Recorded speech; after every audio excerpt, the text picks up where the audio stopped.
मुख्यमंत्री उद्धव ठाकरे ने कल राज्यपाल के अभिभाषण पर अपना धन्यवाद भाषण देते हुए जो है वो बाबरी मस्जिद का जिक्र किया, जिसको लेकर अब कई तरह की प्रतिक्रियाएं जो आने लगी है।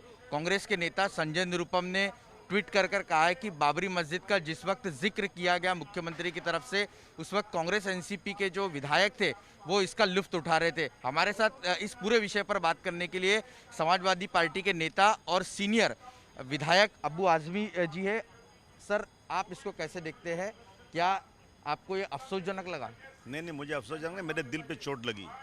हम भूल गए थे कि बाबरी मस्जिद का डिमोलिशन, जब गगोई जी का स्टेटमेंट का फैसला आ गया, उन्होंने ये कह दिया कि इसकी बाबरी मस्जिद में मूर्ति रखना और बाबरी मस्जिद को डिमोलिश करना दोनों क्रिमिनल एक्टिविटी है। लेकिन आस्था के बेस पर उन्होंने उन्हीं को वो जगह दे दिया मंदिर बनाने के लिए। भूल गए, हम पूरे देश का मुसलमान भूल गया इस बात को, लेकिन हमारे जख्म को फिर हरा कर दिया हमारे मुख्यमंत्री जी उद्धव जी की जो सरकार बनी है इसलिए बनी है कि कम्युनल सरकार ना हो, सेकुलर सरकार। उन्होंने बार बार कहा कि मैंने बहुत बड़ी गलती किया था कि मैं 30 साल तक बीजेपी के साथ था, अब ये कम्युनल नहीं सेकुलर सरकार चलेगी और कॉमन मिनिमम प्रोग्राम पर बनी थी।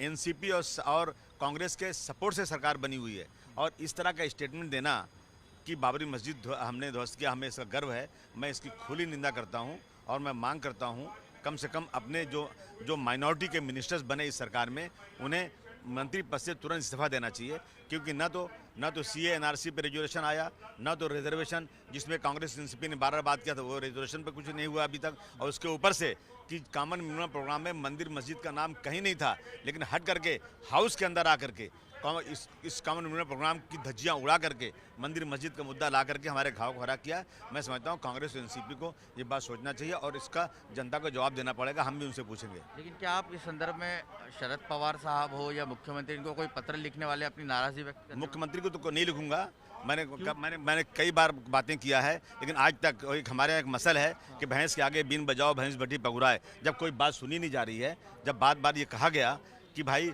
हाँ सेकुलर सरकार है और कहा था कि रिजर्वेशन मिलना चाहिए, नहीं मिला, अभी तक कुछ नहीं हो रहा है, तो उसके बाद मैं क्या चिट्ठी लिखूं उनको? और उसके बाद एक कदम बढ़ करके कॉमन मिनिमम प्रोग्राम की धज्जियां उड़ा करके मंदिर मस्जिद का नाम ला करके बात करना, तो चिट्ठी लिखने से कुछ फायदा नहीं है। मैं ज़रूर पवार साहब से, अजीत पवार साहब से, कांग्रेस के लीडरों से ज़रूर बात करूंगा कि इस पर कोई ठोस कदम उठना चाहिए। लेकिन सर, आप सीनियर विधायक है, कई बार आपने राज्यपाल का कई सरकारें देखी है, राज्यपाल के अभिभाषण पर विपक्ष ने उठाए सवालों का जवाब मुख्यमंत्री की ओर से आता है।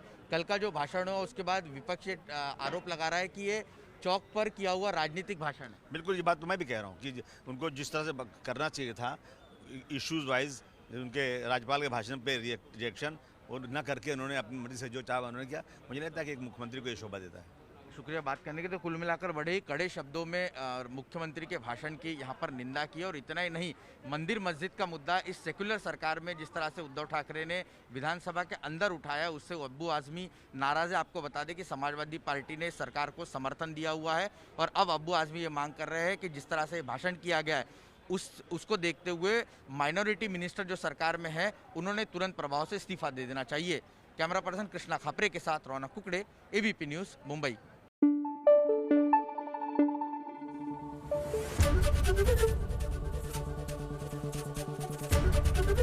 एबीपी न्यूज आपको रखे आगे।